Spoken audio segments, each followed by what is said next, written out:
सर्वज्ञशाला की इस online class में मैं अमित आप सभी भाइयों बहनों का स्वागत एवं अभिनंदन करता हूं।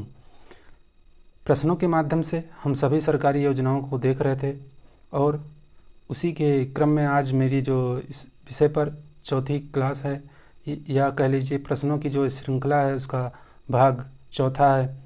और मैं पुनः फिर से यही बताना चाहूँगा कि हम उन समस्त महत्वपूर्ण योजनाओं को देख रहे हैं, चाहे वह पुरानी हो या नई हो, उन सभी का जो है हम विस्तृत चर्चा देखेंगे जो एग्ज़ाम पॉइंट ऑफ व्यू से बहुत ही इम्पोर्टेंट हैं। बहुत सी योजनाएं ऐसी हैं जो 40-50 साल पुरानी, 15-20 साल पुरानी हैं, परंतु वह आज भी रिलेवेंट हैं हर एग्ज़ाम में। यहाँ तक आप कह लीजिए राज्यपाल मतलब लेखपाल से लेकर राज्यपाल तक, मतलब ग्रुप डी से लेकर आईएएस के एग्ज़ाम तक, हर एग्ज़ाम में ऐसी योजनाएं हैं जो अभी भी पूछी जा रही हैं। तो इस तरह आपको इस विषय को बहुत ही गंभीरता से लेना है और प्रत्येक प्रश्न को बहुत ध्यान से और पूर्ण मनोयोग से देखना है। तो देखते हैं आज का पहला प्रश्न कौन सा है। आपके सामने है पहला प्रश्न, दीनदयाल उपाध्याय ग्राम ज्योति योजना के संदर्भ में है। तो यह प्रारंभ की गई थी, यानी इसका क्या उद्देश्य था। तो ग्राम ज्योति योजना जैसा कि ग्राम क्षेत्र से संबंधित है और ज्योति का तात्पर्य यहाँ से विद्युतीकरण से है, लेकिन विकल्प अगर देखेंगे तो इसमें पहला विकल्प है ग्रामीण शिक्षा के लिए, दूसरा है ग्रामीण स्वच्छता के लिए, तीसरा है ग्रामीण स्वास्थ्य के लिए और अंतिम बिंदु है ग्रामीण सशक्तिकरण के लिए। तो यह योजना आपकी 25 जुलाई 2015 को 25 जुलाई 2015 को पटना से प्रारंभ हुई थी, पटना बिहार से। और इसका जो उद्देश्य था वह ग्रामीण क्षेत्रों में विद्युतीकरण, अगर विद्युतीकरण होगा तो यह स्वाभाविक सी बात है कि ग्रामीण क्षेत्र का सशक्तिकरण होगा। अगर सशक्तिकरण होगा तो इसमें ग्रामीण शिक्षा भी बढ़ेगी, ग्रामीण स्वच्छता भी बढ़ेगी और ग्रामीण स्वास्थ्य पे भी जो है उसमें भी विकास होगा। अगर इस प्रश्न की बात करें तो यहाँ पे एक विकल्प और होना चाहिए था ई, क्योंकि ये सारे जो विकल्प हैं वो इस योजना से संबंधित सत्य कहे जा सकते हैं। या तो यहाँ पे सिर्फ एक विकल्प होना चाहिए था, सिर्फ ग्रामीण विद्युतीकरण, लेकिन अगर वो नहीं है तो भी आप इसको मान के चलिएगा कि उपरोक्त सभी इसमें सही हो जाएंगे। उपरोक्त सभी, ये सभी कथन इस योजना से संबंधित एकदम सही हैं। और यह योजना जो है पूर्व की राजीव गांधी ग्रामीण विद्युतीकरण योजना, जो कि मैं पिछली कक्षाओं में पढ़ा चुका हूँ आपको, राजीव गांधी ग्रामीण विद्युतीकरण योजना जो कि आपकी 2005 में प्रारंभ हुई थी, उसकी जगह पे इसको लाया गया था। किसको? दीनदयाल उपाध्याय ग्राम ज्योति योजना को। तो बिल्कुल प्रश्नों को ध्यान से देखते हुए चलिएगा। तो इस प्रश्न की बात करें तो इसमें सभी सही हैं, तो विकल्प ई कर लीजिए, यहाँ अपने आप से बना लीजिए। अन्यथा अगर बात करें तो यह अगर सिर्फ आप ऐसे देखें तो ग्रामीण विद्युतीकरण से संबंधित है। विद्युतीकरण अगर होगा तो वहाँ पे आपको पता है ग्रामीण क्षेत्र का सशक्तिकरण होगा और सशक्तिकरण के अंतर्गत आपको पता है ये ग्रामीण क्षेत्र का हो या किसी व्यक्तिगत इंसान का हो, अगर सशक्तिकरण कब माना जाएगा, वह जब शिक्षित होगा, स्वस्थ होगा आदि, उसके जो है सशक्तिकरण के जो है भेद हैं। इस तरह से इस प्रश्न का उत्तर जो आपका होगा वह आपका सभी इसमें सही हैं, तो इसको ई विकल्प कर लीजिएगा। बढ़ते हैं अगले प्रश्न की तरफ। अगला प्रश्न है हमारा, ग्रामीण विकास के लिए पायलट परियोजना का प्रारंभ कब किया गया था। यह आपको बताना है। जैसा कि आप सुनते होंगे ग्रामीण क्षेत्र के लिए सबसे पहले अगर किसी योजना का नाम या परियोजना का नाम सुनते हैं तो वह एक परियोजना है इटावा परियोजना। इटावा परियोजना जो कि सितंबर इटावा परियोजना, ध्यान रखिएगा, यह ग्रामीण क्षेत्र की परियोजना थी और बहुत प्रारंभिक काल में, यानी भारत की आज़ादी के समय यह ऐसी प्रथम योजना समझी जा सकती है जो कि सितंबर 1948 में प्रारंभ हुई थी। और यह ग्रामीण विकास के उद्देश्य से इस योजना को प्रारंभ किया गया था। और इस परियोजना के जो मार्गदर्शक समझे जाते हैं वह एक सैनिक हैं या कह लीजिए कर्नल हैं, और वो कर्नल जो कि यूएसए सेना के कर्नल थे और 1944 में भारत आए हुए थे, उन्होंने ही इस योजना का प्रारूप तैयार किया समझ लीजिए, और इस परियोजना के मार्गदर्शक बने। उनका नाम याद रखिएगा, उनका नाम ही इस योजना के अंतर्गत बहुत महत्वपूर्ण है, इटावा परियोजना, जो कि 1948 सितंबर में प्रारंभ की गई। और इसके जो मार्गदर्शक हैं वो कौन हैं, उनका नाम है कर्नल अल्बर्ट मेयर। ये भारत में तो 1944 में आए थे। 1944 में भारत आए। कैसे आए? एक यूएसए के सैनिक थे, यूएसए की सेना के साथ ये भारत आए थे। तो इस प्रश्न का उत्तर डी होगा 1948। और यह प्रश्न संबंधित है इटावा परियोजना से, जो कि ग्रामीण विकास के लिए प्रथम परियोजना के रूप में समझी जा सकती है। इस तरह दूसरे प्रश्न का उत्तर विकल्प भी एकदम सही भी होगा। और इस परियोजना में प्रारंभ में जो है 64 गाँवों में प्रारंभ किया गया था। ये भी ध्यान रख लीजिएगा, यह बिंदु भी इम्पोर्टेंट हो सकता है। कितने? 64 जो विलेजेस हैं वहाँ पे इनको आरंभ किया गया था। तो इसको भी ध्यान रखिएगा, 64 गांव प्रारंभ में इसमें शामिल हुए थे। तो इस प्रश्न का उत्तर डी विकल्प होगा। अगला प्रश्न है हमारा कि कौन सी योजना ग्रामीण क्षेत्रों को सामाजिक, आर्थिक और भौतिक रूप से टिकाऊ क्षेत्र बनाने का प्रयास है? वह कौन सी योजना है जो ग्रामीण क्षेत्र को सामाजिक, आर्थिक और भौतिक रूप से टिकाऊ यानी सस्टेनेबल यानी उसको स्थिर बनाना है? तो आपको यह ध्यान रखिएगा, यह परियोजना आपकी जो है वह है Shyama Prasad Mukherjee rurban mission. Rurban इस मिशन इसको बोलते हैं। और रर्बन का मतलब क्या होता है यहाँ पे? जैसे आप रूरल लिखते हैं और अर्बन लिखते हैं। अर्बन, रूरल क्या हो गया? ग्रामीण।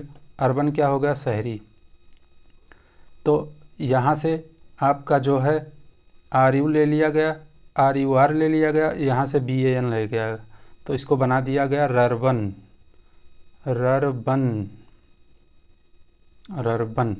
और इस योजना का जो उद्देश्य है वह है कि ग्रामीण संस्कृति को बनाए हुए रखना और उसके जो भौतिक स्वरूप हैं उनको भी बनाए हुए रखना, लेकिन वहाँ पे जो विकास है वह शहरी तरीके का विकास हो, यानी ग्रामीण क्षेत्र में सर्वांगीण विकास हो।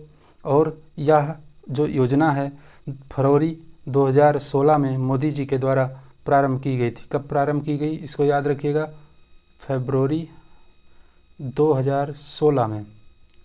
श्यामा प्रसाद मुखर्जी जी के नाम पे रर्बन मिशन है। और रर्बन में मैंने बता दिया कि रूरल और अर्बन को मिला के, और इसका जो उद्देश्य है वह यह है कि ग्रामीण संस्कृति को बचाए हुए रखना, परंतु वहाँ पे शहरी जैसी व्यवस्था जो है वहाँ पे उपलब्ध कराना, यानी ग्रामीण क्षेत्र का सर्वांगीण विकास करना।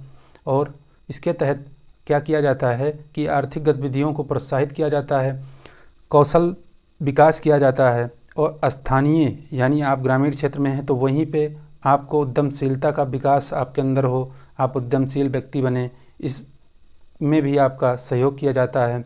और ऑफ कोर्स इसमें जो है क्या आपको इंफ्रा यानी बुनियादी ढांचे की भी व्यवस्था की जाएगी, और ग्रामीण क्षेत्र का इस तरह से ग्रामीण क्षेत्र आर्थिक और भौतिक विकास उसका हो सकेगा। और इस तरह से यह जो है अर्बन मिशन योजना है, इसको भी ध्यान रखिएगा। और अगर बी विकल्प की बात करें तो महात्मा गांधी जन भागीदारी विकास योजना, यह योजना भारत देश से नहीं अपितु राज्य है, राजस्थान से संबंधित है। ऐसे ही डांग कार्यक्रम यह भी राजस्थान से संबंधित है। लेकिन सांसद आदर्श ग्राम योजना, जिसके बारे में पहले भी चर्चा हो चुकी है, जो कि 2014 में प्रारंभ हुई थी, और इसका उद्देश्य था कि 2016 तक प्रत्येक संसद सदस्य यानी संसद के प्रत्येक सदस्य एक गांव को गोद लेंगे और 2016 तक उसको आदर्श ग्राम यानी वहाँ पे विकास करेंगे और उसको आदर्श ग्राम बनाएंगे, जो अन्य गांवों के लिए आदर्श का काम करेगी। और यही लक्ष्य 2019 तक 3 ग्राम को आदर्श बनाने का था। 2019 तक 3 ग्राम और 2024 तक जो है 5 ग्राम गोद लेके और उनको आदर्श गांव बनाने का लक्ष्य था। हालांकि इस योजना में बड़ी शिथिलता देखी गई और अभी तक मुझे तो कोई ऐसे संसद सदस्य नहीं दिखे जो 5 आदर्श गांव स्थापित कर चुके हैं। तो लेकिन योजना है तो उसको याद रखना है, आपका जो है एग्ज़ाम पॉइंट ऑफ व्यू से बहुत ही इम्पोर्टेंट योजना है। बढ़ते हैं अगले प्रश्न की तरफ।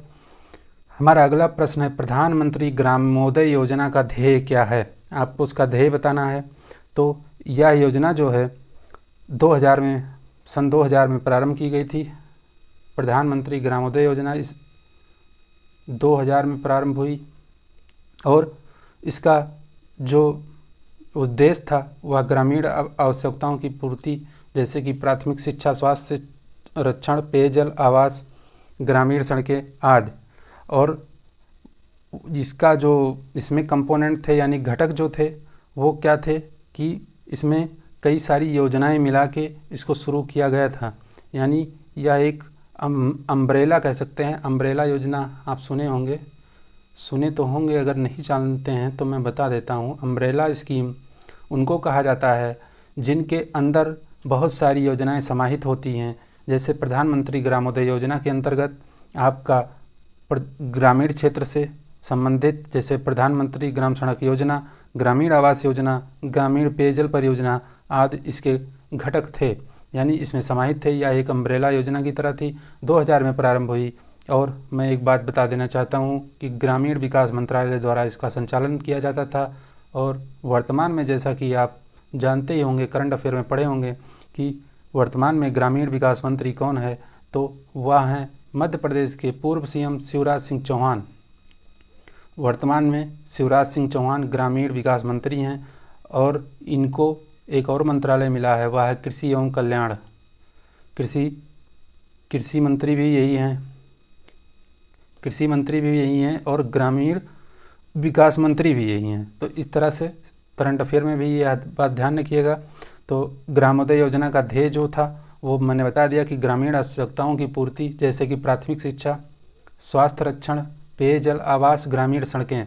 तो इसमें जितने बिंदु हैं इनसे संबंधित कोई ना कोई योजनाएं थी, तो वो सभी योजनाएं प्रधानमंत्री ग्रामोदय योजना के अंतर्गत संचालित होती थी।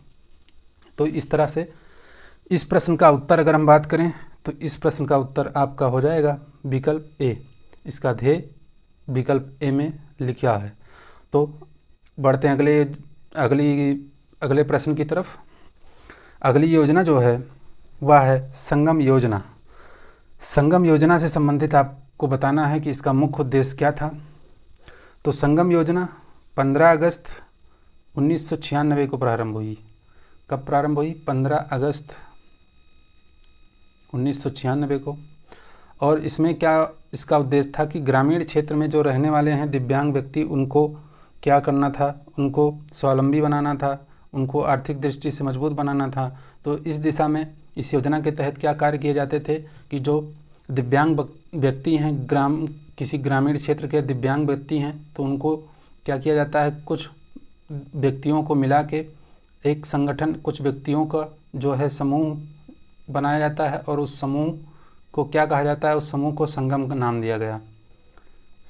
कुछ दिव्यांग व्यक्तियों को संगठित करके एक समूह तैयार किया जाता है और उस समूह को संगम समूह कहा जाता है। और यह समूह को प्रत्येक समूह को 15,000 रुपये आर्थिक सहायता दी जाती है, जिससे वो क्या करें, अपना कोई भी गतिविधि, आर्थिक कार्य संचालित करें, जिससे उनका उन्नति हो, उनका विकास हो। इस तरह से संगम योजना जो संबंधित है और उसका मुख्य उद्देश्य है वह है विकलांगों। विकलांग शब्द हम यहाँ प्रयोग नहीं करेंगे, पुराना प्रश्न है यह, तो इसलिए इसमें विकलांग, आज इसका जो विकलांग की जगह पे हम लोग दिव्यांग यूज करते हैं, जो बहुत ही प्यारा नाम और सम्मानीय है। इस तरह से इस प्रश्न का उत्तर 5वें का विकल्प ए एकदम सही हो जाएगा। अगला प्रश्न है सुगम्य भारत अभियान। यह भी आप सुने होंगे, यह भी दिव्यांग व्यक्तियों से संबंधित है। और अगर इसकी बात करें तो दिसंबर 2015 में सामाजिक न्याय एवं अधिकारिता मंत्रालय द्वारा इसको शुरू किया गया था, दिसंबर 2015 में। इसका जो उद्देश्य था वह दिव्यांग व्यक्तियों को जीवन के सभी क्षेत्रों में भागीदारी करने के लिए उनको समान अवसर प्राप्त हो और उनको आत्मनिर्भर जीवन कैसे दिया जाए, इस दिशा में यह अभियान था। और इस अभियान के अंतर्गत क्या किया जाता है कि आपको जो है या दिव्यांग व्यक्तियों के लिए सुगम्य भौतिक वातावरण जैसे परिवहन, सूचना पारिस्थितिकी तंत्र विकसित किया जाता है। आप देखे होंगे वर्तमान में, इससे पूर्व जो है अगर हम 2015 के पूर्व की बात करें तो कहीं कहीं किसी भी रेलवे स्टेशन पे आपको दिव्यांग व्यक्तियों से संबंधित आपको कोई ट्रैक या कोई चलने का जगह नहीं दिखती थी। तो वैसे ही और संचार का माध्यम कैसे बनाया जाता है, जैसे मान लीजिए कोई अंधा व्यक्ति है तो उसके लिए क्या किया जाता है, ब्रेल लिपि में चीज़ें तैयार करके लिखी जाती हैं जिससे वो आसानी से समझ सके।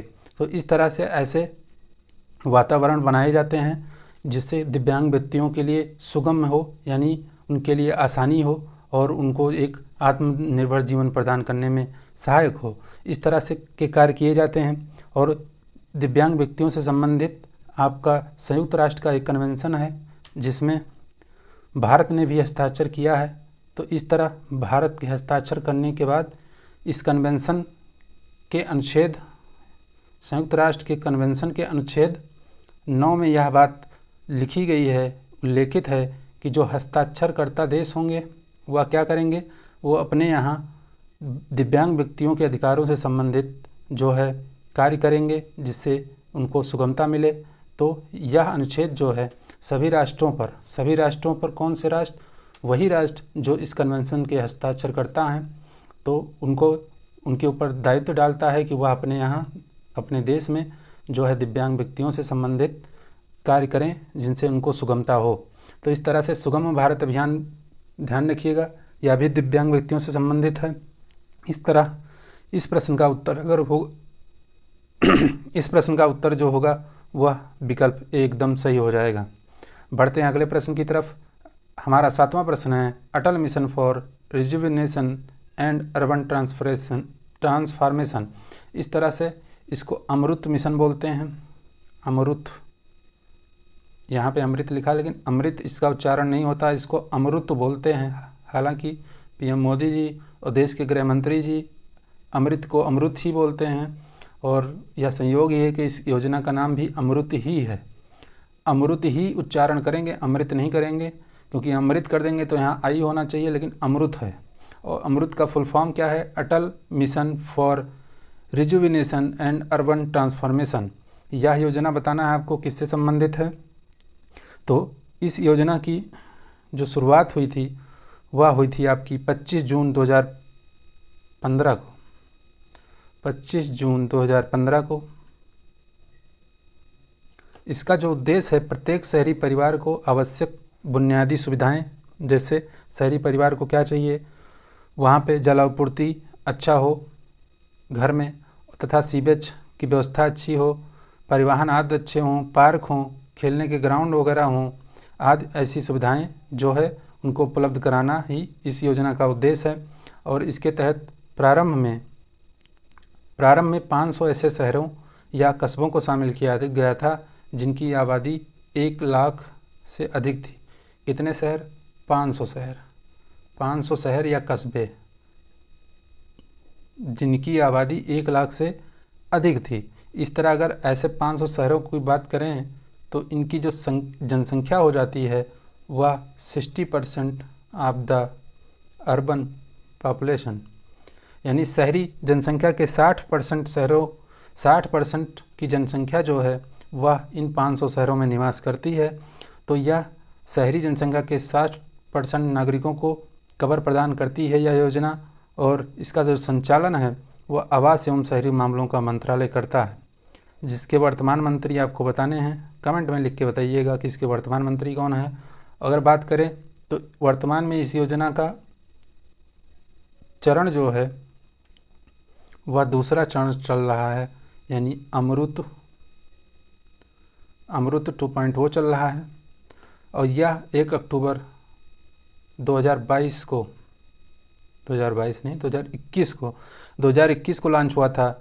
और जो अमृत 2 है वह एक कदम आगे बढ़ते हुए शहरों को जो है जल से सुरक्षित बनाना है तथा सभी घरों में कार्यात्मक जल नल से कनेक्शन प्रदान करना है, यानी पीने योग्य जल पहुंचाना है।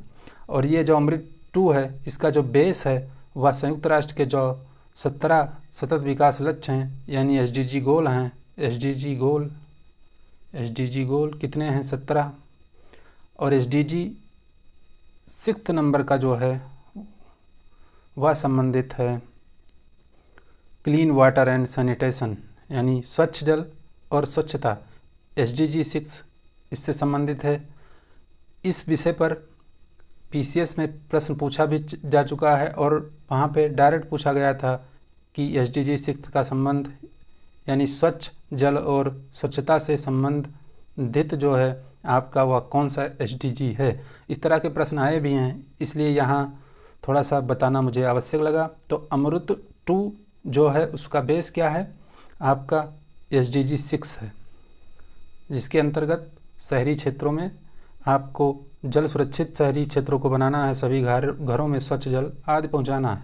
तो इस तरह से इस मिशन के अंतर्गत 400 नहीं 500 शहर या कस्बे थे।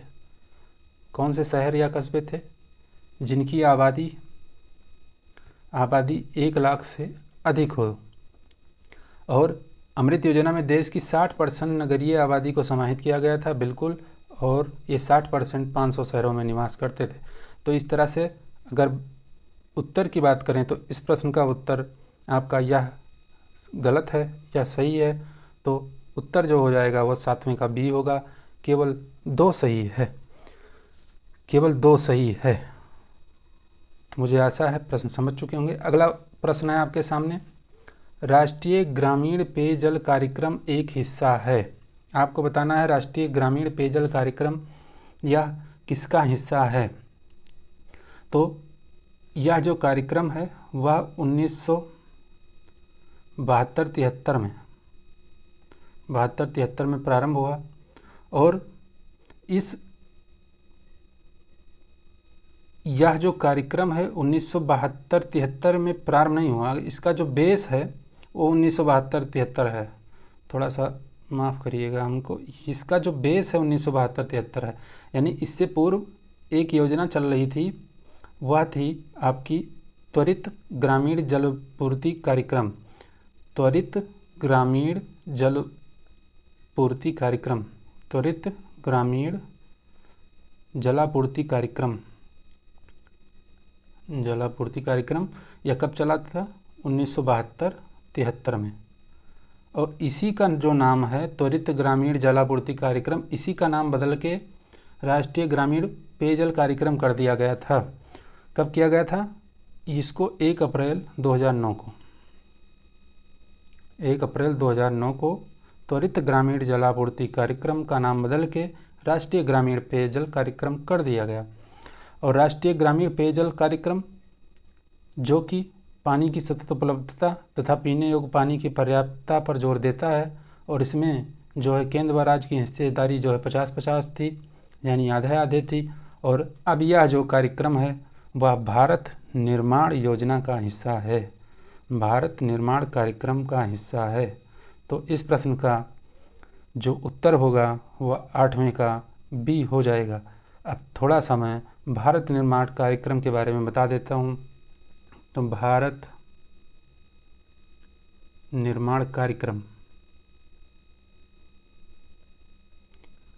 भारत निर्माण 16 दिसंबर 2005 को प्रारंभ हुई। और उद्देश्य इसका क्या था? ग्रामीण क्षेत्रों में बुनियादी ढांचे का विकास करना ही इसका उद्देश्य था। और विकास बुनियादी ढांचे का इस तरह किया जाए कि वह शहरी क्षेत्रों की तुलना में अधिक विकसित हों। और यह भी एक अम्ब्रेला योजना की तरह थी, क्योंकि अभी मैंने बताया कि इसके अंतर्गत ग्रामीण पेयजल कार्यक्रम को मिला लिया गया। तो यह भी एक अम्ब्रेला स्कीम थी। और ग्रामीण पेयजल कार्यक्रम के साथ ग्रामीण क्षेत्र से संबंधित कुछ और भी योजनाएं, जैसे सिंचाई से संबंधित योजनाएं। तो इसमें कौन कौन से विषय थे आपको ध्यान रखना है? सिंचाई हो गया। दूसरा जो है आपका सड़कों से संबंधित, यानी सड़क इसके कार्य क्षेत्र थे। तो सड़कों से संबंधित प्रधानमंत्री ग्राम सड़क योजना आदि। तीसरा जो क्षेत्र था उसका कार्य क्षेत्र आवास था। चौथा था जलापूर्ति था, बता चुका हूँ जलापूर्ति। और जो 5वां था वह था विद्युतीकरण। छठा था ग्रामीण संचार। ग्रामीण संचार अर्थात यह एक अम्ब्रेला योजना के समान थी, जिसके जो कार्य क्षेत्र या 6 क्षेत्रों की योजनाएं इसमें शामिल थीं। एक चीज़ जो गौर करने बात है, यह स्कीम जो है या कार्यक्रम बोल दीजिए, यह कोई भी ऐसी परीक्षा है जिसमें ना पूछी गई हो ऐसा। आप अगर प्रीवियस ईयर के सारे प्रश्नों को देखेंगे तो सभी परीक्षाओं में इससे संबंधित प्रश्न आए हैं।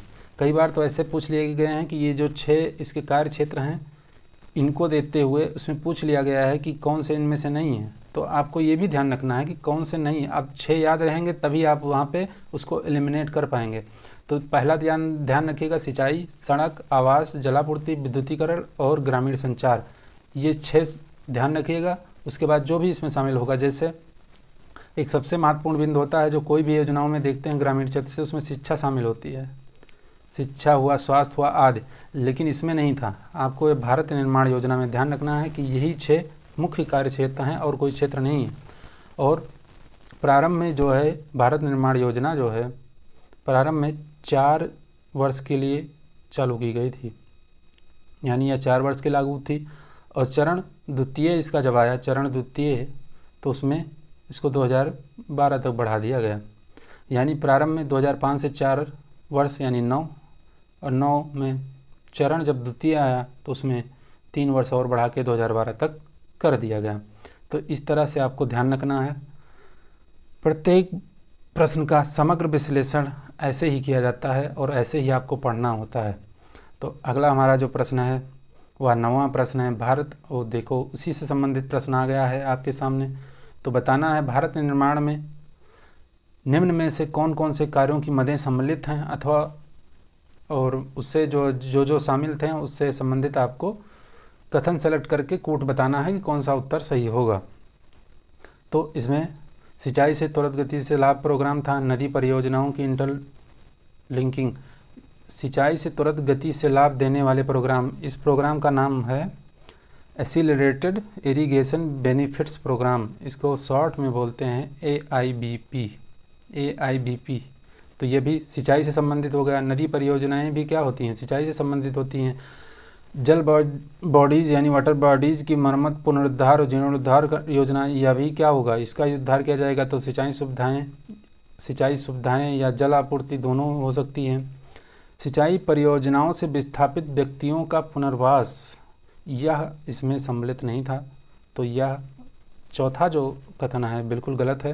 तो इसमें सही कौन कौन से हैं, 1, 2, 3, यानी विकल्प सी इस प्रश्न का उत्तर एकदम राइट होगा। अगला प्रश्न है हमारा, राष्ट्रव्यापी स्तनपान कार्यक्रम माँ यहाँ पे ऐसे लिखा गया है, माँ कार्यक्रम बताना है किस संघीय मंत्रालय द्वारा जारी किया गया है। तो यह किस संघीय मंत्रालय की परियोजना है या कार्यक्रम है, आपको यह बताना है। तो यह माँ की सबसे पहले तो आपको फुल फॉर्म ध्यान रखनी है। तो इसका जो फुल फॉर्म है वह है मदर्स,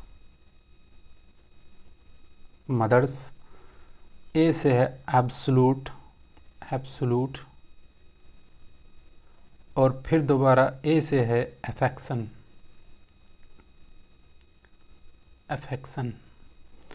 तो यह इसकी फुल फॉर्म है। और यह जो योजना है अगस्त 2016 में प्रारंभ की गई, स्वास्थ्य एवं परिवार कल्याण मंत्रालय द्वारा 2016 में स्वास्थ्य एवं परिवार कल्याण मंत्रालय यानी स्वास्थ्य मंत्रालय के द्वारा प्रारंभ की गई। कब की गई, 2016 में। तो इस प्रश्न का उत्तर विकल्प भी सही हो जाएगा।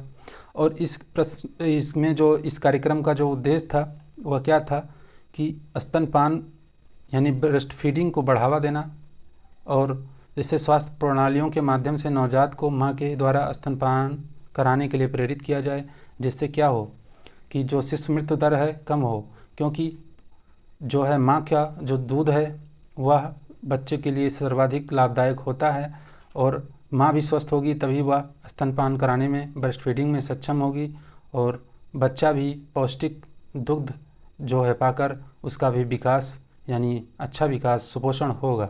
तो इस तरह 10वें प्रश्न का उत्तर जो है विकल्प भी एकदम आपका सही हो जाएगा। और अब अगले प्रश्न पे हम आते हैं। अगला प्रश्न हमारा 11वां प्रश्न है, किस योजना का मुख्य उद्देश्य गर्भवती एवं धात्री महिलाओं का तात्पर्य है दाई माँ। जो दाई महिलाएं होती हैं, यानी किसी बच्चे का पालन पोषण करने वाली जो दाई रखी जाती है, उनको कहते हैं धात्री माँ महिलाएं। तो उन क्या बताना है आपको कि इस योजना का मुख्य उद्देश्य गर्भवती एवं धात्री महिलाओं तथा उनके नन्हे शिशु 0 से 6 माह के स्वास्थ्य एवं पोषण की स्थिति में सुधार करने के लिए गर्भावस्था, सुरक्षित प्रसव और स्तनपान की अवधि के दौरान उपयुक्त पद्धतियों, देखरेख एवं सेवाओं के उपयोग को बढ़ावा देना है। अगर इस पूरे प्रश्न की बात करें तो यह प्रश्न उस योजना का उद्देश्य लिखा हुआ है। तो यह क्या है? जो प्रश्न लिखा हुआ है वह उस योजना का एक तरह से उद्देश्य लिखा है। अब बताना है आपको कि वह किस योजना का उद्देश्य है। तो इस प्रश्न की बात करें तो यह प्रधानमंत्री मातृ वंदना योजना के बारे में बात हो रही है। प्रधानमंत्री मातृ वंदना योजना जो कि 1 जनवरी 2017 को प्रारंभ हुई। इसका उद्देश्य क्या था? गर्भावस्था में आर्थिक सहायता प्रदान करना। आर्थिक सहायता मेन उद्देश्य था। कोई गरीब महिला है, हालांकि इसमें गरीब अमीर की कोई बात नहीं है, सभी महिलाओं के लिए लागू होती है। और प्रथम जो दोनों शिशु हैं, यानी किसी महिला के प्रथम जो नवजात शिशु 2 शिशु हैं, प्रथम 2 बच्चों पर यह योजना लागू होती है। इसमें क्या है कि 5,000 रुपये की आर्थिक सहायता दी जाती है, वो भी 3 किस्तों में। 5,000 रुपये 3 किस्तों में किसी महिला को दिए जाते हैं। तो पहली किस्त होती है जो आपकी, वो है 1,000 रुपये की। 1,000 रुपये की पहली किस्त मिलेगी और यह मिलेगी गर्भावस्था के दौरान, गर्भधारण हो गया उस टाइम पे इसको मिलेगी। फिर दूसरी किस्त मिलेगी 2,000 रुपये की, यह भी गर्भावस्था के दौरान मिलेगी, लेकिन 6 माह का जब गर्भ हो जाएगा और आप चेकअप कराने के लिए जाएंगे तब आपको यह किस्त प्राप्त होगी। और जो फिर अंतिम किस्त है 2,000 रुपये की, वह मिलेगी नवजात के जन्म देने के बाद, यानी जब नवजात शिशु का जन्म हो जाएगा और उसका टीकाकरण हो जाएगा तब आपको फिर अंतिम किस्त 2,000 फिर मिलेगी, यानी जन्म पर मिलेगी। तो इस तरह से प्रधानमंत्री मातृ वंदना योजना 1 जनवरी 2017 को प्रारंभ हुई। इसका उद्देश्य था गर्भावस्था के दौरान जो है महिलाओं को आर्थिक सहायता देना। यह सभी के लिए योजना लागू होती है। बस इसमें क्या होता है कि आपके जो प्रथम 2 शिशु के जन्म लेने पर ही मिलता है। मान लीजिए कोई किसी का तीसरा बच्चा हो रहा है तो उसको यह प्राप्त नहीं होगा। और इसमें 5,000 रुपये की आर्थिक सहायता 3 किस्तों में दी जाती है। पहली किस्त 1,000 की होती है, दूसरी 2, फिर अंतिम भी 2। इस तरह से प्रधानमंत्री मातृ वंदना योजना है। और इस प्रश्न का उत्तर है इंदिरा गांधी मातृत्व पोषण योजना। यह भी इसी तरह की योजना है, लेकिन यह राजस्थान सरकार की है और इसमें 6,000 रुपये दिए जाते हैं। मिशन वात्सल्य यह 2009 में प्रारंभ हुई थी महिला एवं बाल विकास मंत्रालय द्वारा। पालनहार योजना यह अनाथ बच्चों के लिए है, यह भी राजस्थान सरकार की है। तो यह राजस्थान की है। मिशन वात्सल्य जो है केंद्रीय महिला एवं बाल विकास मंत्रालय द्वारा 2009 में प्रारंभ की गई थी। तो इस प्रश्न का उत्तर आपका ये हो जाएगा। अगला प्रश्न है हमारा, कौन सा जननी सुरक्षा योजना का प्रमुख उद्देश्य है?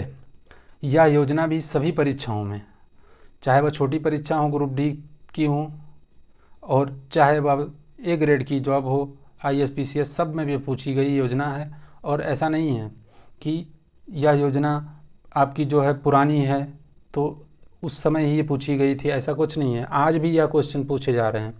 इसलिए जितने भी क्वेश्चन करवा रहे हैं हम उसको बहुत ध्यान से देखिएगा। और मेरा प्रयास उन्हीं योजनाओं को शामिल करने का है जिनसे आज भी क्वेश्चन पूछे जा रहे हैं, लगातार पूछे जा रहे हैं और हर परीक्षा में पूछे जा रहे हैं। तो इस तरह से 12वें प्रश्न में आपको जननी सुरक्षा योजना का आपको उद्देश्य बताना है, क्या उद्देश्य है। तो जननी सुरक्षा योजना जो है 12 अप्रैल 2005 को आई थी, यानी आप समझ सकते हैं 19 साल पुरानी योजना है, लेकिन हाल फिलहाल में इससे संबंधित क्वेश्चन पूछे गए हैं। तो यह 12 अप्रैल 2005 में आई थी। और राष्ट्रीय ग्रामीण स्वास्थ्य मिशन के तहत इसकी शुरुआत की गई थी। जैसा कि राष्ट्रीय ग्रामीण स्वास्थ्य मिशन भी 2005 में आया था, बाद में जब 2013 में शहरी स्वास्थ्य मिशन आया तो राष्ट्रीय ग्रामीण स्वास्थ्य मिशन, राष्ट्रीय शहरी स्वास्थ्य मिशन, इन दोनों को मिला के राष्ट्रीय स्वास्थ्य मिशन का नाम दे दिया गया है। तो यह राष्ट्रीय ग्रामीण स्वास्थ्य मिशन के तहत इसकी शुरुआत हुई थी और इसका जो उद्देश्य है, गरीब गर्भवती महिलाओं के बीच संस्थागत प्रसव, यानी किसी गरीब महिला का अगर डिलीवरी करवानी है तो उसको संस्थागत प्रसव हो उसका, यानी अर्थात उसका किसी सरकारी हॉस्पिटल वगैरह में हो। क्या होता है, पहले ग्रामीण क्षेत्रों में क्या होता है कि जन्म जो है घर पे ही जो है गांव की कुछ दाई वाई होके मिलके कर देती थी, तो स्वास्थ्य सुविधा उतनी डेवलप नहीं थी। तो क्या होता था कि जो है जच्चा बच्चा दोनों के लिए यह एक खतरनाक हो जाता था और कभी कभी दोनों की मृत्यु या किसी एक की मृत्यु हो जाती थी। तो इसका जो मेन उद्देश्य है कि संस्थागत प्रसव को बढ़ावा देना, और जब यह बढ़ावा मिलेगा हर एक गरीब या अमीर कोई भी है तो उसको अगर हॉस्पिटल में या अच्छे स्वास्थ्य केंद्रों पे उसकी डिलीवरी होती है तो क्या होगी, इसका जो प्रतिफल मिलेगा वह यह होगा कि मातृ मृत्यु दर और नवजात मृत्यु दर दोनों में कमी आ जाएगी। इस तरह इस योजना ने जो है पूर्व की राष्ट्रीय मातृत्व लाभ योजना का स्थान लिया था। राष्ट्रीय मातृत्व लाभ योजना का स्थान लिया था। किसने? जननी सुरक्षा योजना। और जननी सुरक्षा योजना किसके तहत प्रारंभ हुई? राष्ट्रीय ग्रामीण स्वास्थ्य मिशन के। इसका उद्देश्य क्या है? संस्थागत प्रसव को बढ़ावा देना, जिससे क्या हो, मातृ मृत्यु दर और शिशु मृत्यु दर दोनों में कमी आए। और इसने किस योजना का स्थान लिया था? राष्ट्रीय मातृत्व लाभ योजना का। तो इस तरीके से आपको प्रश्न का उत्तर अगर देखेंगे तो मातृ मृत्यु दर और नवजात मृत्यु दर में कमी लाना इसका उद्देश्य था। तो इस प्रश्न का उत्तर हो जाएगा आपका विकल्प ए। अगला प्रश्न है हमारा, बेटी बचाओ बेटी पढ़ाओ योजना को भारत में प्रारंभ किया गया है। कब प्रारंभ किया गया यह बताना है। बहुत बार पढ़ चुके होंगे, लेकिन इस प्रश्न को शामिल करने का मेरा सिर्फ एक रीज़न है। एक पॉइंट में इस योजना के अंतर्गत एक पॉइंट है जिससे बहुत लोग अनभिज्ञ होंगे, और वह पॉइंट आपको बहुत विशेष रूप से ध्यान रखना है। अभी मैं बताने वाला हूँ कौन सा पॉइंट है वो, जो आपको बहुत ध्यान रखना है। तो इस योजना की शुरुआत जो है वह 22 जनवरी, हर कोई जानता होगा, 22 जनवरी 2015 को कहाँ से प्रारंभ हुई थी? पानीपत से प्रारंभ हुई थी। यह इतनी बात हर किसी को पता होगी क्योंकि बहुत बार पढ़ चुके हैं, और उद्देश्य भी पता होगा। कन्या भ्रूण हत्या को रोकना ही इसका उद्देश्य था, जिससे क्या हो, बेटियों का जो है शिक्षा और उनकी सुरक्षा सुनिश्चित की जा सके। और इसको जो है प्रारंभ में 100 जनपदों 100 जिलों में लागू किया गया था, जहाँ पे क्या थे, 100 जिलों में लागू किया गया था जहाँ पे क्या थे, निम्न लिंगानुपात थे, यानी वहाँ पे बेटियाँ लड़कों की अपेक्षा कम थी। और पानीपत से शामिल करने का आपको रीज़न भी पता होगा कि हरियाणा में लिंगानुपात सबसे कम था उस समय। तो और वर्तमान में यह योजना संपूर्ण भारत में संचालित हो रही है। तो इसमें जो मुख्य बिंदु है मैं उसको बताना चाहूँगा कि वह बिंदु कौन सा है जो आपको याद रखना है। पहले मैं प्रश्न कर लेता हूँ, आप अपने आप से देख लीजिएगा आपको उत्तर पता है या नहीं। इस योजना का संचालन कौन सा मंत्रालय करता है? अगर आप मन में आपको पता है तो बहुत अच्छी बात है, नहीं पता है तो मैं बता देता हूँ। इस योजना का जो संचालन है वो 3 मंत्रालय मिलकर करते हैं। ये बात सबसे मेन है और सबसे मोस्ट इम्पॉर्टेंट है। तो पहला मंत्रालय है MWCD, ministry of women and child development, यानी महिला एवं बाल विकास मंत्रालय। दूसरा जो है आपका स्वास्थ्य मंत्रालय, और तीसरा जो है वह आपका, उस टाइम पे तो HRD मंत्रालय था जब यह प्रारंभ हुई थी। लेकिन आपको पता है HRD मंत्रालय अब नहीं है। नेशनल एजुकेशन पॉलिसी के तहत HRD मिनिस्ट्री का नाम बदल के फिर से शिक्षा मंत्रालय कर दिया गया है। तो वर्तमान में अगर देखें तो HRD मिनिस्ट्री मैं यहाँ से हटा दे रहा हूँ। HRD मिनिस्ट्री का काम नहीं है यहाँ पे। आपको बस इतना याद रखना है कि महिला एवं बाल विकास मंत्रालय प्लस स्वास्थ्य मंत्रालय प्लस शिक्षा मंत्रालय, इसके तहत यह योजना जो है संचालित हो रही है। तो इस प्रश्न में जो पूछा गया है कि कब प्रारंभ हुई थी, तो प्रारंभ जो हुई थी 22 जनवरी 2015 को पानीपत हरियाणा से प्रारंभ हुई थी। अब बढ़ते हैं अपने अगले प्रश्न की तरफ। हमारा जो अगला प्रश्न है 14 नंबर का, प्रधानमंत्री उज्ज्वला योजना के बारे में आपको बताना है। प्रधानमंत्री उज्ज्वला योजना पहले भी पढ़ा चुका हूँ, फिर से बता रहा हूँ। हर बार प्रश्न अलग हैं, उसकी व्याख्या भी अलग ही होगी, क्योंकि एक बार में किसी एक योजना का संपूर्ण विश्लेषण करना थोड़ा ज़्यादा हो जाता है, आपको याद भी नहीं रहेगा। इस तरह से प्रधानमंत्री उज्ज्वला योजना के बारे में बताना है। कथन दिए हैं, योजना में निर्धनता रेखा से नीचे जीवन यापन करने वाले बीपीएल परिवारों की महिलाओं को निःशुल्क एलपीजी गैस कनेक्शन प्रदान करती है। फिर दूसरा है, योजना के अंतर्गत 8,000 करोड़ का प्रावधान रखा गया था। दूसरा है सी, कथन है, योजना के अंतर्गत प्रत्येक एलपीजी गैस कनेक्शन पर बीपीएल परिवार को 2800 रुपये की वित्तीय सहायता प्रदान की जाती है। और जो अंतिम कथन है, योजना देश भर में 5 करोड़ बीपीएल परिवारों को लाभ पहुंचाएगी। अगर इसकी बात करें तो यह योजना 1 मई 2016 को उत्तर प्रदेश के बलिया जिला, जो कि उत्तर प्रदेश का सबसे पूर्वी जिला बलिया जिला, उससे प्रारंभ हुई थी। और प्रारंभ में बीपीएल महिलाओं को 5 करोड़ नए कनेक्शन मुफ्त उपलब्ध कराना इसका लक्ष्य था, 5 करोड़। और यह कब तक करना था? 2019 तक। और इसके लिए जो राशि रखी गई थी, यानी खर्चे जो इस पे आने थे, वो थे 8,000 करोड़। तो यह बात सही है, यह बात सही है।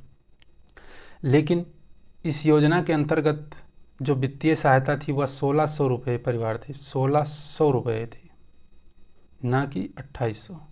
तो यह कथन गलत हो जाएगा। योजना देश भर में 5 करोड़ बीपीएल परिवारों को लाभ पहुंचाएगी, बिल्कुल सही बात है। यह तब की बात है जब प्रधानमंत्री उज्ज्वला योजना 2016 में प्रारंभ हो गई थी, तब की बात है।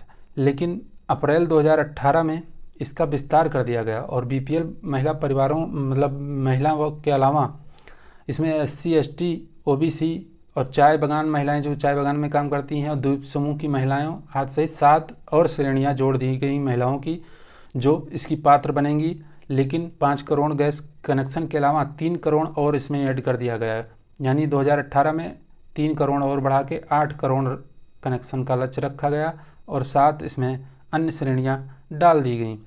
और बजट 2021-22 में 1 करोड़ कनेक्शन अतिरिक्त रखने की व्यवस्था की गई और जिसे उज्ज्वला 2 कहा गया। तो उज्ज्वला 2 के अंतर्गत आपको ध्यान रखना है कि उज्ज्वला 2 के अंतर्गत 1 करोड़, इससे पूर्व 1 करोड़ कब? बजट 2021-22 में। इससे पूर्व 2018 में 3 और बढ़ाए गए थे तो 8 हो गए थे, फिर 1 करोड़ बढ़ाए गए, फिर क्या हो गए? 9 हो गए। तो उज्ज्वला 2 की जो है 10 अगस्त को, उज्ज्वला 2 की 10 अगस्त 2021 को उत्तर प्रदेश महोबा से प्रारंभ किया गया मोदी जी के द्वारा। तो पहला जब सर्वप्रथम योजना बलिया से, जब उज्ज्वला 2 यानी 2.0 दूसरा चरण जब आया, तो इसका 2021 में आपका 10 अगस्त को ये महोबा ज़िले से प्रारंभ किया गया था। और जनवरी 2022 में इसी के तहत 60 लाख कनेक्शन और बढ़ाए गए। लेकिन आपको पता होगा, हाल फिलहाल की खबर है, बहुत चर्चा भी हुई थी उसकी, कि मोदी जी अयोध्या अपने जब दौरे पर गए थे, मंदिर का निर्माण और चल रहा था, जब अयोध्या अपने दौरे पर गए तो वहाँ पर 10 करोड़वां जो कनेक्शन जिसको मिला था, लाभार्थी थी 10 करोड़वां कनेक्शन, 10 करोड़वां कनेक्शन जो मिला था, जिसकी लाभार्थी थी, उनका नाम था मीरा मांझी, शायद यही नाम था, मीरा मांझी। मुझे याद है, मैं न्यूज़ देखा था उस टाइम पे, शायद मीरा मांझी यही नाम है। 10 करोड़वां कनेक्शन मीरा मांझी को दिया गया था। तो मोदी जी उनके यहाँ गए थे और बैठ के चाय वगैरह भी पिए थे। इस तरीके से 10 करोड़वां कनेक्शन जिनको प्राप्त हुआ था, मीरा मांझी नाम था। और 30 जनवरी की बात है, 30 जनवरी 2024 की बात है, मोदी जी इनके यहाँ गए और चाय पिए। तो इस प्रश्न की बात करें तो इस प्रश्न का जो उत्तर होगा, इसमें यह पॉइंट सिर्फ गलत है, क्योंकि इसमें 1600 रुपये की बात है। तो इस तरह से इसका उत्तर ABC गलत, ABD यानी 14 का D विकल्प एकदम सही हो जाएगा। बढ़ते हैं अगले प्रश्न की तरफ। अगला प्रश्न है हमारा, पहल योजना के संदर्भ में सही उत्तर का चुनाव करें। यह जैम का प्रथम प्रकार है। जैम क्या होता है? जैम बोलते हैं जन धन, जनधन जो अकाउंट खुले थे। ए बोलते हैं आधार को, और यम बोलते हैं मोबाइल को। या डीबीटी के माध्यम से एलपीजी अनुदान की हस्तांतरण करती है। डीबीटी क्या होता है? डायरेक्ट बेनिफिट ट्रांसफ़र, यानी प्रत्यक्ष लाभ हस्तांतरण, तो डीबीटी का माध्यम है। या उपभोक्ताओं के बैंक खातों में एलपीजी अनुदान का सीधा हस्तांतरण करती है। तो सर्वप्रथम पहल योजना की बात करें तो पहल का यहाँ पे पूर्ण रूप जो है, इसका फुल फॉर्म है, पहल का फुल फॉर्म जो है, पहल, इसका इंग्लिश में नहीं है बल्कि हिंदी में है। क्या है? प्रत्यक्ष, PA से प्रत्यक्ष, H से हस्तांतरण और L से है लाभ, प्रत्यक्ष हस्तांतरण लाभ पहल योजना का पूरा रूप है। और इसका जो पहला चरण है वह 15 नवंबर 2014 को 54 जिलों में प्रारंभ किया गया और 1 जनवरी 2015 से इसे पूरे देश में लागू कर दिया गया था। प्रारंभ कब हुआ ये ध्यान रखिएगा, 15 नवंबर, कब? 15 नवंबर 2014 को प्रारंभ हुआ और 1 जनवरी 2015 से पूरे देश में लागू। इस योजना के तहत क्या किया जाता है? जो एलपीजी की सब्सिडी, हालांकि आज तो सब्सिडी ही ख़त्म है, सब्सिडी कितनी आती है, लेकिन जितनी भी आती है, मान लो 2-4 रुपये जो भी आती है, वह क्या होती है? आपके डीबीटी के माध्यम से आपके पास भेज दी जाती है, यानी डायरेक्ट बेनिफिट ट्रांसफ़र होता है। और यह जैम का प्रथम प्रकार है, यानी कि जनधन खाते और मतलब आधार और मोबाइल के माध्यम से भेज दी जाती है। यह उपभोक्ताओं के बैंक खातों में एलपीजी अनुदान का सीधा हस्तांतरण करती है। तो इस तीनों बातें इसमें सत्य हैं। इसमें एक बात और आपको ध्यान रखनी है कि इस योजना का जो है 2015 में क्या ही किया गया, इस योजना को विश्व की सबसे बड़ी प्रत्यक्ष लाभ योजना के रूप में गिनीज बुक ऑफ रिकॉर्ड में दर्ज किया गया था। इस योजना को तो कब किया गया था? 2015 में। 15 में गिनीज बुक ऑफ रिकॉर्ड में इसको दर्ज किया गया। किस रूप में दर्ज किया गया? विश्व की सबसे बड़ी प्रत्यक्ष लाभ योजना के रूप में इसको दर्ज किया गया था।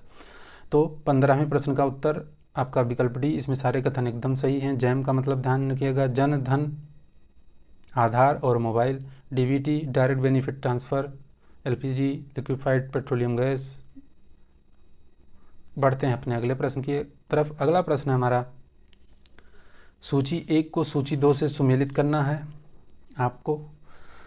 तो यहाँ पे आम आदमी बीमा योजना जो कि 2007 में प्रारंभ हुई,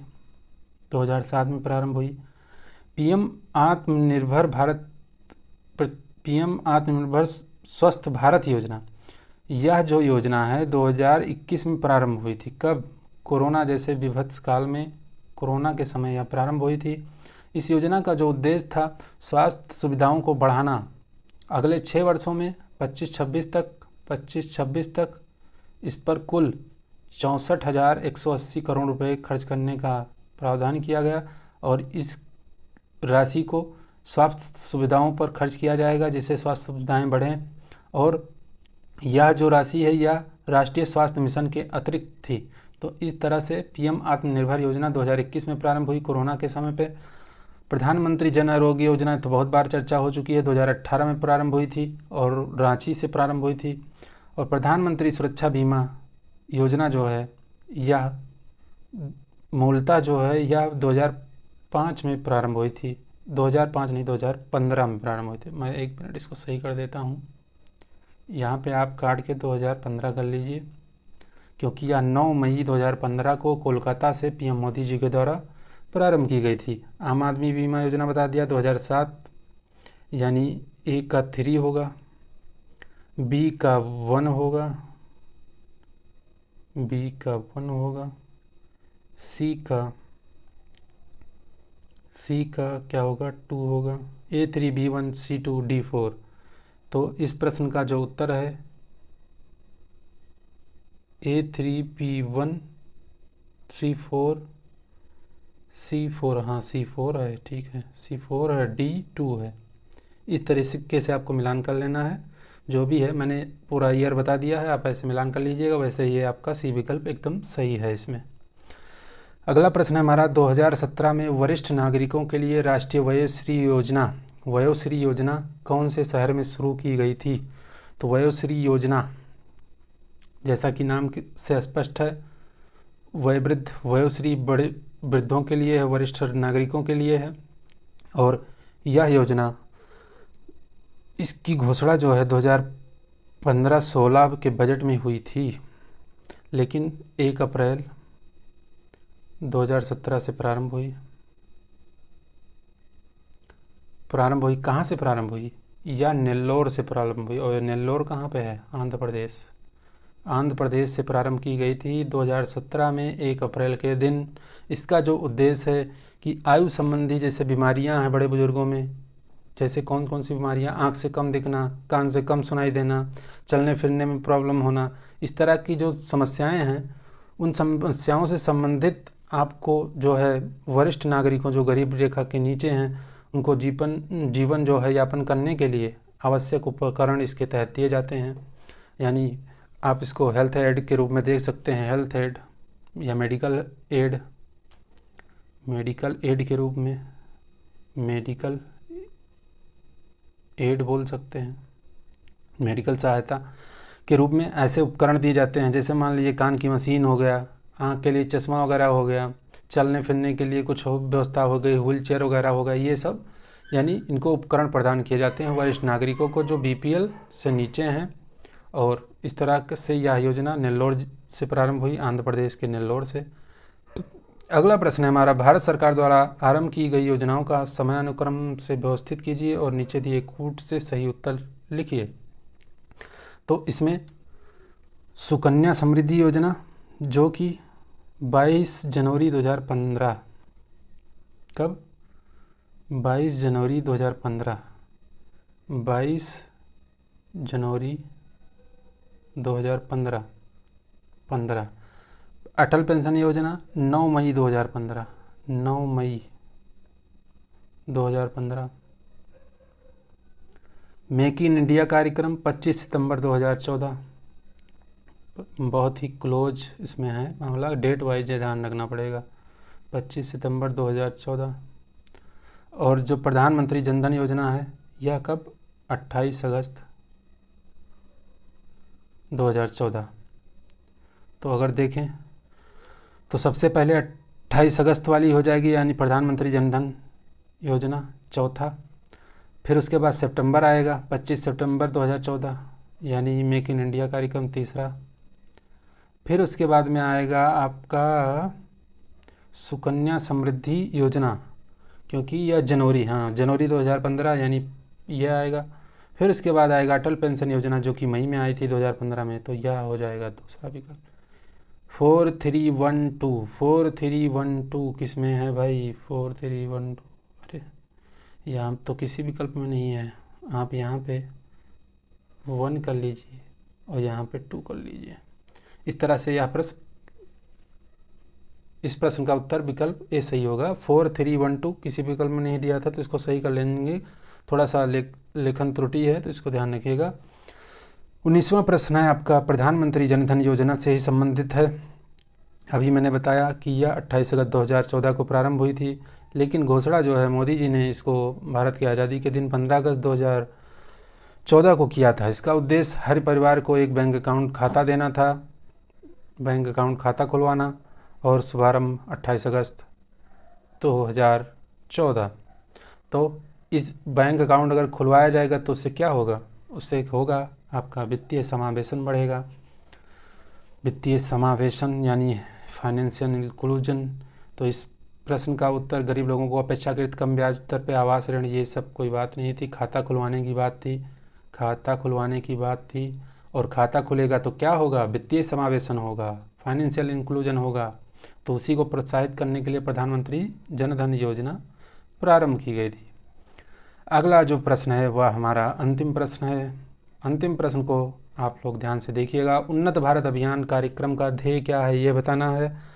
उन्नत भारत अभियान जो कि IIT दिल्ली के कुछ डिपार्टमेंट के सदस्य थे, उनके सदस्यों के पहल पे 11 नवंबर 2014 को एचआरडी मिनिस्ट्री द्वारा, जैसा कि एचआरडी मिनिस्ट्री तब था, वर्तमान में अब नहीं है, वर्तमान में शिक्षा मंत्रालय है, तो उसके द्वारा इसको प्रारंभ किया गया था और यह ग्रामीण विकास से संबंधित था, ग्रामीण विकास से संबंधित था। और इसमें जो था कि आपको उच्च शिक्षा संस्थाओं को स्थानीय समुदायों से जोड़ना, जिसमें समुचित प्रौद्योगिकी के माध्यम से विकास की चुनौतियों का सामना किया जा सके।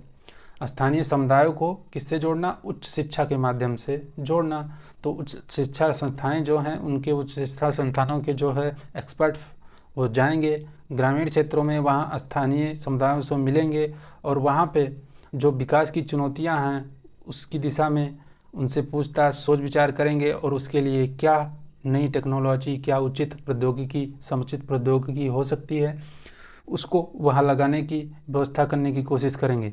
यानी उच्च शिक्षा संस्थाओं को स्थानीय समुदायों से जोड़ना इसका उद्देश्य था, जिससे क्या हो कि समुचित प्रौद्योगिकी के माध्यम से विकास की चुनौतियों का सामना किया जा सके। इस तरह इस प्रश्न का उत्तर आपका बी विकल्प सही है। और आपको यह ध्यान रखना है कि यह कब प्रारंभ हुई थी? तो यह 11 नवंबर 2014 को प्रारंभ हुई थी। 2014 कौन से डेट? 11 नवंबर 2014। आईटी दिल्ली के डिपार्टमेंट में कुछ सदस्य थे, उनकी पहल पर इसको एचआरडी मिनिस्ट्री द्वारा प्रारंभ किया गया था। एचआरडी मिनिस्ट्री का एग्जिस्टेंस अभी नहीं है, क्योंकि नेशनल एजुकेशन पॉलिसी 2020 के प्रावधानों के अनुसार अब इसको शिक्षा मंत्रालय ही बोला जाता है। इस तरह से उन्नत भारत अभियान कार्यक्रम का ध्येय विकल्प बी एकदम सही होगा। और आज की कक्षा यहीं समाप्त होती है। क्लास कैसी लगी आप सबको बताना है। अगर अच्छी लगी हो तो अपने दोस्तों और सहपाठियों के संग इसको शेयर ज़रूर करें, साझा ज़रूर करें। हमारा प्रयास है कि जब तक योजनाएं, चाहे वो 6-7 क्लास जो भी लगें, जब तक शुरुआत से लेकर योजना आयोग के गठन के बाद से लेके और वर्तमान तक की सारी योजनाओं को जब तक कंप्लीट नहीं कर लेंगे और उन सभी योजनाओं को कंप्लीट करेंगे, योजनाएं तो बहुत सारी हैं, लेकिन वही योजनाओं पर हमारा विशेष ध्यान होगा जो बार बार पूछे जा रहे हैं। हर परीक्षा में बहुत बार पूछे गए हैं। ये नहीं है कि मतलब जब योजनाएं आई थी तभी पूछा गया था, वो लगातार पूछी जा रही हैं। इसलिए उन्हीं योजनाओं को सम्मिलित करेंगे और अब अपने अगली कक्षा में देखेंगे कि कौन कौन से योजनाएं हमारी जो है महत्वपूर्ण योजनाएं बची हुई हैं, उनको धीरे धीरे करके हम सब खत्म करेंगे। और मेरा प्रयास रहेगा कि समग्र योजनाओं का एक जगह पे आपको विश्लेषण मिल जाए। एक बार 2 बार वीडियो देखें तो पूरी योजनाएं आपको कंठस्थ हो जाएं, यही मेरा प्रयास है। तो सभी भाइयों बहनों का बहुत बहुत धन्यवाद। मिलते हैं अपनी अगली क्लास में। तब तक के लिए राधे राधे, जय श्री कृष्णा।